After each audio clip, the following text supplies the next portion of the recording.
I think for a long time, haven't you've been an advocate of having, 2 or 3 meals without snacking. Now, why is that? Well, because the real problem in our society today is people being told to eat 5 or 6 small meals a day, and most people are eating all the time, and they're never giving their body a chance, their stomach a chance to empty out. Remember, the main problem people are having today is they're overeating, eating too much processed food, eating too often, so their digestive system is really a mess, and they don't realize it, and their body's really all clogged up on a cellular level, and the body is not getting enough oxygen on a cellular level. Actually, a really healthy person does not even need 3 meals a day. So, I mean, I've gone a very, very long time with just eating 1 meal a day. It felt absolutely fabulous. But, you know, my family, everybody in my family is not like me, and I have some grandchildren, and there's social ramifications, and so I will sit down to a dinner table at lunch and dinner, but I don't eat breakfast. And of course, if I eat breakfast, I definitely don't feel the same. I don't have the great energy that I'm used to having.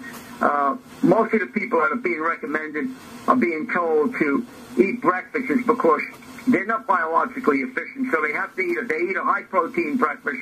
2 hours later, they have to have a cup of coffee because they're falling asleep from what they're doing. They're just overloading their system.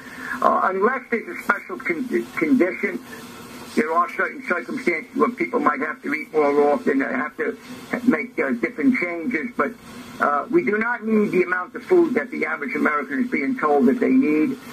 We do not need the amount of calories that people are being told that they need.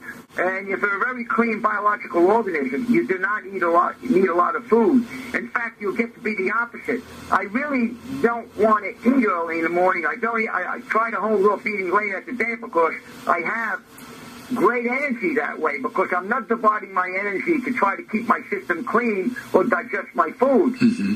So when I'm just, I just using my energy for kinetic energy, for mental energy, and to do the things I do. I make sure that I'm getting enough for me, but everybody is different. You're not going to be, once you start following this type of a lifestyle, you won't be the same as you was 2 years ago. Your body's constantly striving to make you a more biological, efficient organism in spite of the aging process. Remember, the aging process is not chronological, it's biological.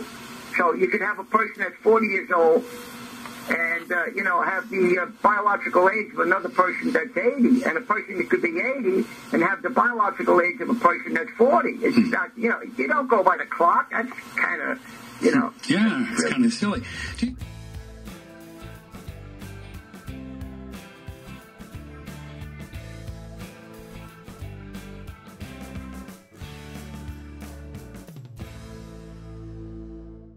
Nature's wealth, good for your health. This is the Raw Life Health Show. Raw Life, brighten up your life.